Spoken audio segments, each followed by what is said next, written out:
In today's episode, Jeff asks, what framework and strategies would you use to market hemp and CBD products? Well, there's a question I wasn't expecting to answer today.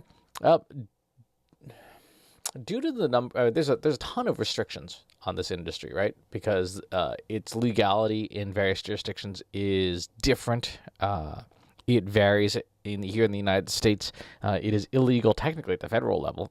um, and some of the products within that category are illegal at the federal level. And then varying states and local municipalities have different restrictions on what you can and can't do. I live in Massachusetts, and most of that class of product is fully legal within the state. Now, obviously, if you go and use these products or try to fly with them through the airport, which is a federal property, it's going to get all kinds of messy. So we should take a page from the pharmaceutical industry because pharmaceutical companies have extreme restrictions put on them, particularly on paid advertising, which would be your normal go-to if you were trying to attract new audiences or awareness. So there's two fundamental ways you can do this, and you probably should do them both and do them in tandem. The first is basic brand building. So you don't market the product, and hopefully your company name is named something sensible and not obviously promoting a product that is illegal in parts of the country. And you do the brand build just the way you would do a brand build for any other product or service or company, where you sponsor like the local pizza company or the local little league field or whatever it is that you are, wherever it is that your customers will be spending their time and want the support of a company to help what they care about. So I know nothing about the CBD industry or its customers, but if I were, for example, marketing a coffee company, what else do coffee drinkers do? Well, they all obviously there's a lot of coffee in the world, but you could sponsor stretches of road and do various billboards promoting just the brand of the company. When you look at the way Starbucks markets itself, it sponsors musicians. Why? Because it plays those musicians within its stores, and so that's one avenue, promoting the things that you know your audience likes, that you know your audience wants part of their other activities. The second strategy, and the one that I think will probably be more successful, but the brand is still important, is what we called when we were doing pharmaceutical marketing, disease state awareness. So you don't market the drug or the outcome. You market the problem. Hey, you've got this problem with stress. You've got this problem with rheumatoid arthritis. You've got this problem with lack of physical fitness. Whatever the disease state is, you build awareness, and you build awareness of it, and you build awareness of common solutions for it, but you never market the product directly. So instead you market, do you feel tired all the time? Do you sleep poorly? You may have whatever the disease name is. And then now most pharmaceutical companies will just do the standard pitch of, ask your doctor to learn more. At least in the United States, pharmaceutical companies have even more different restrictions outside of the United States. But that disease state awareness is a pretty safe bet that flies in many jurisdictions.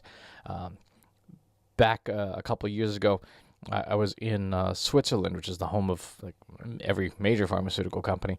And the folks I was talking to at the time were saying, yeah, this disease state awareness flies in pretty much every jurisdiction because you're not selling a product. You are selling awareness. You're selling helping the consumer understand what's going on. You are selling education. You are selling training.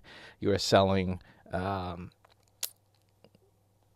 not self-diagnosis, but you're encouraging the consumers who may be eligible candidates for your pharmaceutical, for your drug, to talk to a qualified medical expert for assistance. Now, in an industry like hemp and CBD, you probably want to go the same route. You probably want to encourage people, what problems do you have, and Are there problems for which hemp or CBD products are ideally suited as sort of a known good outcome based on solid medical science? If so, you build marketing campaigns around that. If fatigue or stress or arthritis are some of the things that you can help treat, and there's scientific evidence to prove that, I would assume you would have that, then that's you build a lot of campaigns. You build videos, you build explainers, you build white papers, you build interactives. You do all the things you would do for any other disease state awareness. Maybe you sponsor fundraisers. Maybe you sponsor, inflatable ride things at the local park. Whatever it is that you have seen other pharmaceutical companies do very well from the perspective of gaining awareness of the problem and asking a qualified medical professional for consultation on the problem. Now, adapt the strategy to the ecosystem in your market. Again, I don't know the market, so I can't say who is or is not qualified to be handing out products, but I have seen that, at least here in Massachusetts, a lot of the medical dispensaries do have people who have at least some level of training and ability to recommend certain products, and doctors are permitted to prescribe medical marijuana and other products to their patients to say, like, yes, this would be a good alternative to a more intensive painkiller. So that's probably the third thing is again, that's something the pharmaceutical companies do very, very successfully. What are you doing for medical professional outreach to physicians, to nurse practitioners, to anyone who is permitted to make any kind of prescription by law? What are you doing to do outreach to them? Now, in the old days, the companies would just go out and buy these people like cars and things, which there are a number of bribery and anti-corruption laws now that restrict the types of gifts that you can give, and they are more or less enforced. But in terms of outreach, there are a number of physicians who probably are not aware of the latest research, who are not aware of the findings by validated companies or by academic researchers. You'd want to build an education and outreach campaign for those folks as well to let them know, hey, this is another tool in your toolkit to help patients live better lives. So those are the approaches I would take. I would do the brand building to make sure that the company's name is prominent. I would spend the lion's share of your budget on the disease state awareness stuff, and then the medical professional outreach is sort of the triumvirate of this type of marketing.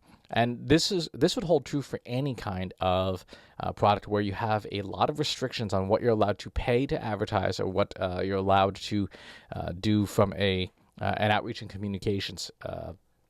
Do these three things, and you will be on the right side of the law and in compliance with what paid platforms like Google Ads, for example, will permit you to do. So interesting question, Jeff. As always, if you have follow-up questions, please leave them in the comments below, and subscribe to the YouTube channel and the newsletter. I'll talk to you soon. Want help solving your company's data, analytics, and digital marketing problems? Visit trustinsights.ai today and let us know how we can help you.